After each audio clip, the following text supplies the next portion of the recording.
স্বাভাবিকভাবে আমরা ভোট বা নির্বাচন চাইব, জনগণের কাছে ভোট চাইব, দেশের মধ্যে নির্বাচন চাইব। এটি একটি স্বাভাবিক ব্যাপার।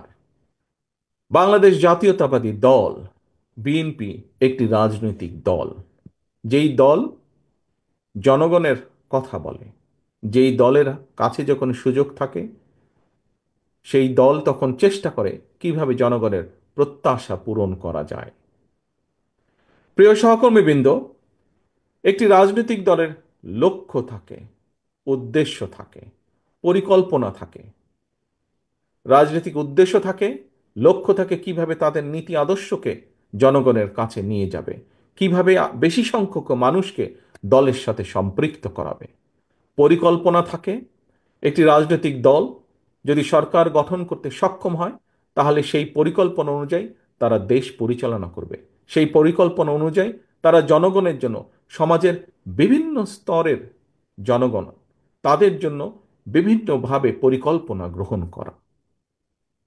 একটি গণতান্ত্রিক বিশ্বে, আমরা যেহেতু গণতন্ত্রে বিশ্বাস করি, গণতান্ত্রিক বিশ্বে একটি রাজনৈতিক দলের পরিকল্পনাকে যদি সফল করতে হয় তাহলে সবচাইতে উত্তম পন্থা হচ্ছে ভোটের মাধ্যমে, জনগণের সমর্থন নিয়ে সরকার গঠনের মাধ্যমে সেই পরিকল্পনাগুলোকে বাস্তবায়ন করা।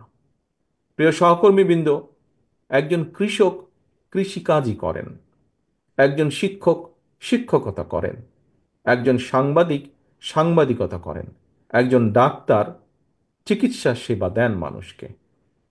একটি রাজনৈতিক দল হিসাবে আমাদের অন্যতম প্রধান লক্ষ্য, উদ্দেশ্য হচ্ছে জনগণের কাছে ভোট চাওয়া এবং নির্বাচন করা, নির্বাচন চাওয়া।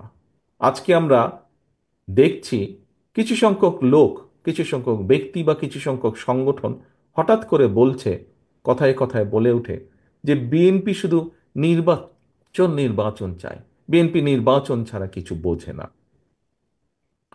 সহকর্মীবৃন্দ, বিএনপি তো একটি রাজনৈতিক দলই। আমরা যেহেতু জনগণের শাসনে বিশ্বাস করি, জনগণের রাজনৈতিক শক্তিতে বিশ্বাস করি, আমরা যেহেতু গণতন্ত্রে বিশ্বাস করি, আমরা যেহেতু ভোটের রাজনীতিতে বিশ্বাস করি, স্বাভাবিকভাবে আমরা ভোট বা নির্বাচন চাইব, জনগণের কাছে ভোট চাইব, দেশের মধ্যে নির্বাচন চাইব। এটি একটি স্বাভাবিক ব্যাপার। এটিই স্বাভাবিক ব্যাপার। একটি স্বাভাবিক ব্যাপারকে কেন কিছু সংখ্যক লোক অস্বাভাবিক ব্যাপারে পরিণত করতে চাইছে সেটি আমাদেরকে চিন্তা করে দেখতে হবে। এখানে কি অন্য কোনো লক্ষ্য বা উদ্দেশ্য কারো আছে কিনা সেটি আমাদেরকে ভেবে দেখতে হবে।